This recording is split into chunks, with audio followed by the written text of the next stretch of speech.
Hi everyone, this is the March 2024 Public Forum topic analysis video.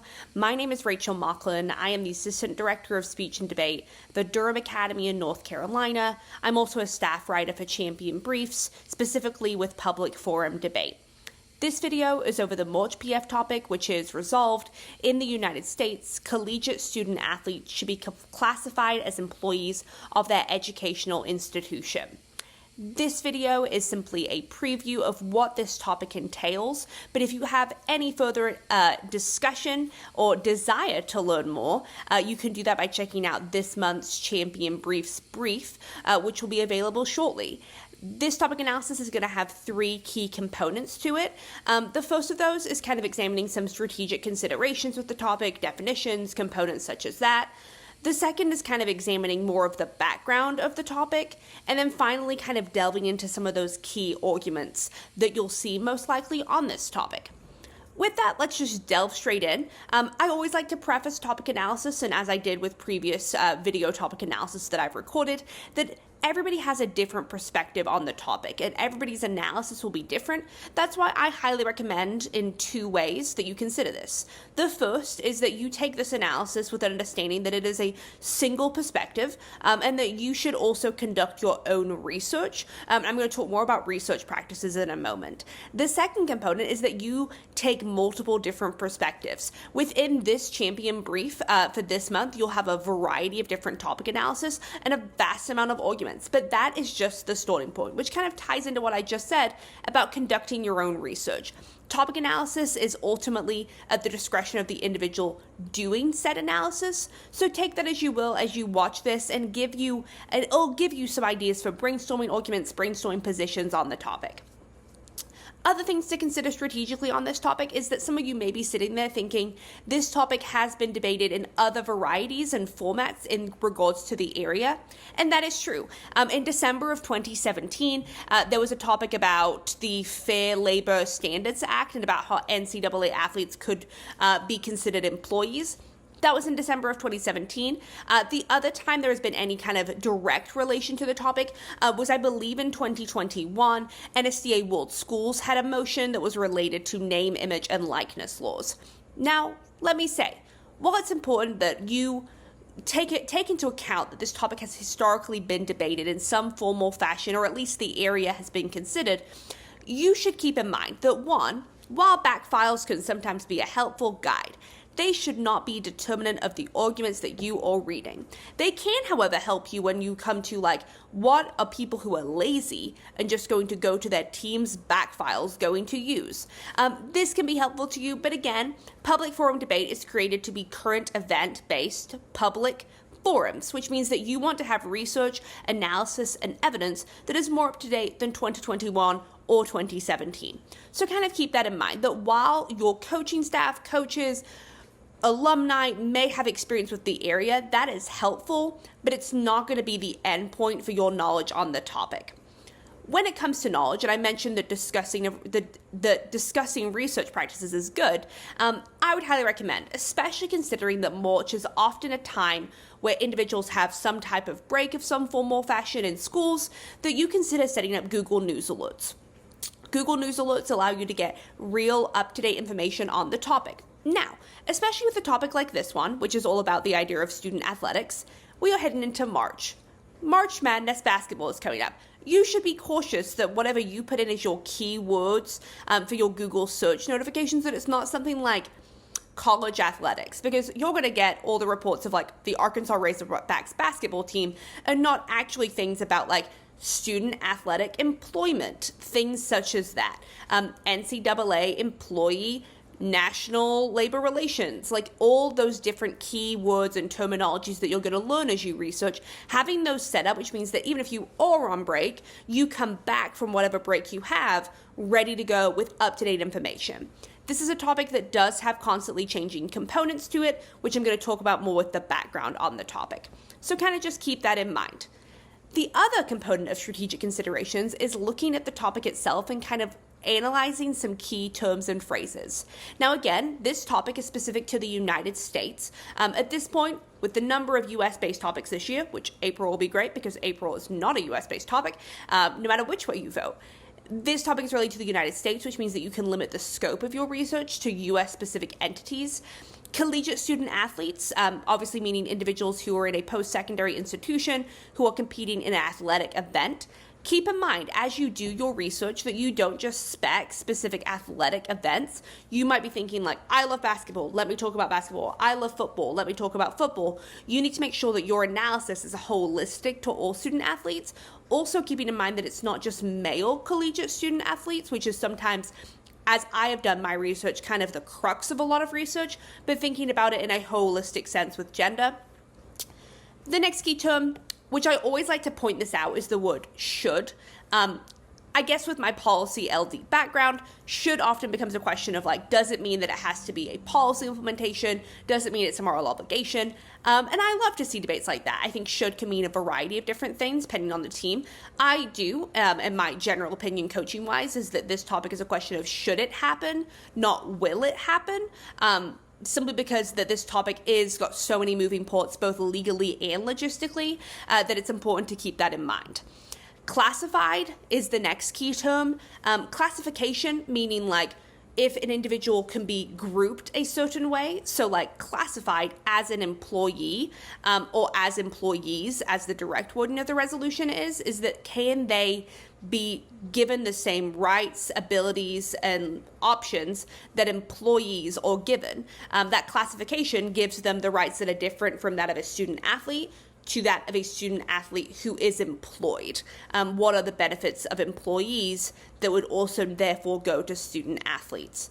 And the last part is educational institution and employees. And I kind of take that in with what I said about classified. What does it mean to be an employee of an educational institution that is their own? Educational institution meaning oftentimes post-secondary because it is a collegiate student athlete as defined before, and employees meaning like, what does it mean to be an employee? There are lots of different definitions that come with that, lots of different standards. I would highly recommend that when you are defining words in the topic, and if you choose to define in case, that you use definitions such as like, what does the NCAA define a collegiate student athlete as? What does the National Labor Relations Board define an employee as? And that will kind of help guide your analysis. I always strongly believe that utilizing sources for definitions that are more from the backing of individuals or entities that have good topic knowledge and also directly interface with the topic is better than using like a random Merriam-Webster's dictionary definition. But take that as you will.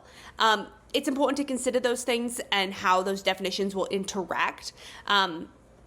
This is a topic that, while it is constantly changing and has many different legal components to it, that you kind of take that in mind when it comes to the strategy.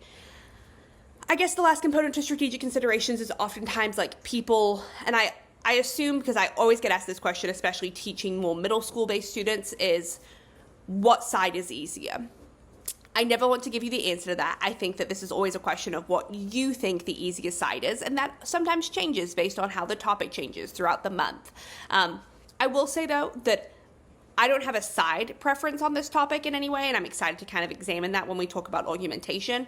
I will say, though, that I am excited strategically with this topic, that this topic most likely will be less extinction-based than, obviously, the February area, because it is a more real-world issue. It is also something to keep in mind that your judges in the back of the room are going to have at least more of a basic understanding than other topics, such as like military presence in the Arctic is not something that many individuals in the back of the room, especially in public forum with potentially lay judges, is going to have an understanding of. But I will say that this is a topic that individuals will have some type of engagement with, especially as we head into a very heavy period of student athletics, especially on the collegiate level with things like March Madness basketball, as I said before. So kind of take that in mind, that you might have judges that have more of a understanding of the topic. That should maybe dictate how you define, or if you define in case to begin with. So take that as you will. The next component of the topic analysis, and jumping right into it, is kind of the background of the topic. The background of the topic is in simplicity, especially without getting into the legal backgrounds and terminologies and components like that, is that currently on a wide scale, nationwide analysis, student athletes at the collegiate level are not allowed to be employees. Now, there are exceptions to this, and that's actually why I have re-recorded this video twice. Once was right when the topic came out, and then I recorded it again after, is because on February the 4th, the National Labor Relations Board deemed that Dartmouth, their men's basketball team, they had the right to unionize and would be classified, therefore, as employees. This is a really big decision that was made, simply because there have been some small decisions that have been made on like a micro level, but the Dartmouth decision is really impactful to the topic itself, simply on the notion that this has been done in a way that the student athletes themselves wrote a letter asking, and other colleges have kind of taken note and been following the Dartmouth decision. So I'm really curious, especially with it now being mid to early February, how the topic may even change up until then. The other component that has been brought up that's not directly the topic but is in conjunction to it, is that there was recently a lawsuit by Tennessee and Virginia about the NCAA and how NIL usage is impacting students. There was a decision on February 6th where the judge in that case sided with the NCAA about how NIL, which is name, image, and likeness laws, how they are impacting student athletes. There is also going to be, I believe, a hearing on the Tennessee case on, I think, February the 13th. So even after this video, there's going to be more and more updates. Without giving you what do those decisions mean per se. The Dartmouth decision is impactful because it's showing that the action of the pro is already starting to happen on a more small scale, whereas this topic is in the United States as a holistic image. But it does give ground to the fact that like this change is coming. The other side of this, though, is that the Tennessee-Virginia lawsuit, for example, is showing that there is, with the NIL law, a standing that name, image, and likeness, which is giving student athletes the ability to use their name, image, and who they are to get financial deals and compensation, that can be beneficial, which takes out some of the notion that employee benefits are needed if NIL is there. Those are two components that are really interesting to examine, and there is a lot more I can say about them, but for the sake of this video, please refer to what I write in the topic analysis. I'm sure other individuals have wrote about it, but also your own research at looking at those two specific instances, and there are many more that you can look at. There is examples historically with Northwestern. There is examples about how different collegiate groups have taken action with their athletics in order to get the rights that they believe they deserve. This topic, as I said, is constantly changing, so keep in mind doing that research and making sure that if you write cases for the first weekend of March, they are probably going to change, at least in some of the warranting or analysis or even the uniqueness debate, by the end of March. The other component that I'm going to examine in this topic analysis is just some main AF and neg arguments. Again, this is just the starting point to some of that argumentation that you can use, but keep in mind it will be helpful to you to use this as a starting point. It also may inspire you to have some of your own ideas for what those arguments could be. There are many arguments that the pro or the AF is going to use, but I think the holistic perspective from the many AF teams is going to be that current NIL laws, or name, image, likeness, as I've said before, are not enough for athletes. While name, image, and likeness is good in theory because it allows athletes to benefit from their name, their image, that's being used by educational institutions for their financial gain, and this has been seen throughout athletics. There are many examples you can find. If you type in name, image, likeness, bad, which is a very basic Google search, there are lots of things that can come up. With that, I think the first main pro argument is going to be that the current structure, how name, image, and likeness works, only favors very select athletes. For example, if you're not in the prestigious event with the best position and you are at the best school, name, image, likeness probably isn't going to do as much for you, which means that currently in the status quo, individuals that don't meet the highly selective criteria for having the best deals from name, image, and likeness are left without the ability to be financially compensated for their work. This means that oftentimes it is a question of equity when it comes to the student athletes that aren't able to get those name, image, and likeness deals, which means that they're left spending so much of their time at practices, competitions, tournaments, games. The other time, obviously, student athlete, student being in classes, that they aren't able to have the opportunity to get a part-time job. They don't have the ability to have other forms of compensation and are very reliant on any scholarships they're getting, or they don't have that backing, which leads to things such as college dropout rates. It leads to issues with accessibility. It's a lose-lose situation because those athletes may choose to leave athletics, which again hurts the purpose of why we have student athletes. If there are not student athletes, there is no collegiate athletics, which is bad.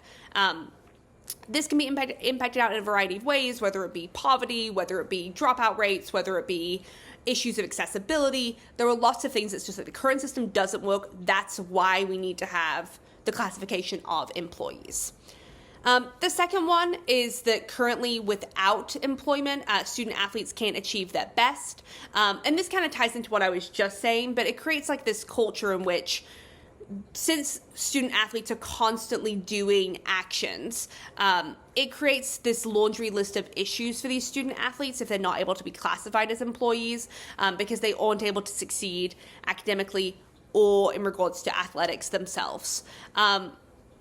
The pro is probably going to make an argumentation here that's that they can defend a more equitable approach by allowing all athletes to have some financial security, and current NIL laws they don't have enough oversight of these activities simply because NIL is relatively new in regards to how accepted it's been by the NCAA, so you can kind of keep that in mind. I think one really compelling thing that the pro team should keep in mind is there are tons of different stories online and narratives and testimonies from different student athletes and the experiences that they've gone through. I think a really interesting component to examine is that it's interesting how college institutions and how the NCAA is so pro-athlete when the cameras are on, but when the cameras are off, the harsh reality is that student athletes are not accepted with open arms and not given the support that they need. With that kind of ties into the negative side. And I think the con has the question that I always ask with a topic, which is, if this is such a great idea, why hasn't it happened? And that's what con teams, the question that they have on their side is this. And there are a multitude of reasons to unpack as to why that's true. There are two kind of main arguments that I've focused on in my topic analysis, but again, there are a variety more. The first, I think, which is the most basic stock argument on this topic, is going to be a question of cost, which again ties into more of the question of how can it logistically happen, but it is an important consideration because of the moral repercussions that will come from it. There are a variety of studies that I found doing my topic research that was about how much to pay student athletes. These numbers range with, I would say, an average in my research of about $25,000. If you think about that on a scale that's we need to make sure that we are paying every collegiate student athlete. This doesn't mean just big schools. It doesn't just mean popular sporting events. It means we are paying student athletes across the board of our educational institution. The costs, who does that fall to? Does it fall to all students? Does that lead to an increase in tuition, which may actually in turn harm accessibility of college? Does it go to the institution itself, which might mean that we need to reevaluate our budgeting? It might mean that we might not be able to remain open. It might mean we might have to close our athletic department. There is a variety of ways that it would hurt student athletes. It would hurt other institutions. It would hurt other entities that are not student athletes who partake in educational institutions. So I think college has for college cost, and just cost for this first argument, has a lot of different components that you can focus on. Cost while being stocked, the impact level, and the internal link debate can be really interesting. The second argument, which I found really interesting, was about Title IX and how Title IX plays a role in student athletics. Title IX creates equal opportunities for all students based on gender, for example. An example here is that if we decide, yes, let's classify all student athletes as employees, they get paid XYZ amount, there is a question by athletic departments and educational institutions, like, what sports should we cut? It's important to note that there are many studies out there that might be indicative that we should just cut female athletics, which is not good for a variety of reasons, which can be impacted out and would be a really interesting debate. I think the con needs to make the argument that's like, hey, if we do this, it's going to put educational institutions in the line of potentially violating Title IX, which is bad, XYZ reason. It's also going to be a question of like what athletics are cut. If we're not just cutting this specific group of sports, we're going to basically have to cut everything but the two probably most financially dependable sports, which hurts more opportunities for all individuals. It hurts everybody involved, because while the general premise is that it's important for student athletes to get paid, there's going to be 80% of them that get cut completely from even being allowed to play, which means that while they're also not getting compensated, they're also not even getting to play the sport that they love. I think the Title IX component, there's lots of interesting things there, and you can also look at some examples that have happened with this when it comes to how budgeting, even like on a localized educational level, has impacted the participation in student athletics. This was a 20-minute, very fast, quick to the point breakdown of the topic. This is just the beginning. There is so many more things that come with this topic. And as I've said a couple of times now, it's going to change. It's going to update. I would like you to keep in mind that this topic is interesting in nature, but it's also a topic that like you can run with in regards to the argumentation that you present. If you have any further questions, concerns, you want to learn more about this topic, conduct your own research, but also look to the Champions Brief for the month, because that will give you hundreds of pages of argumentation, and everything that was presented in this video is included in those topic analyses as well, and more. I hope you have a great month of March, and good luck debating.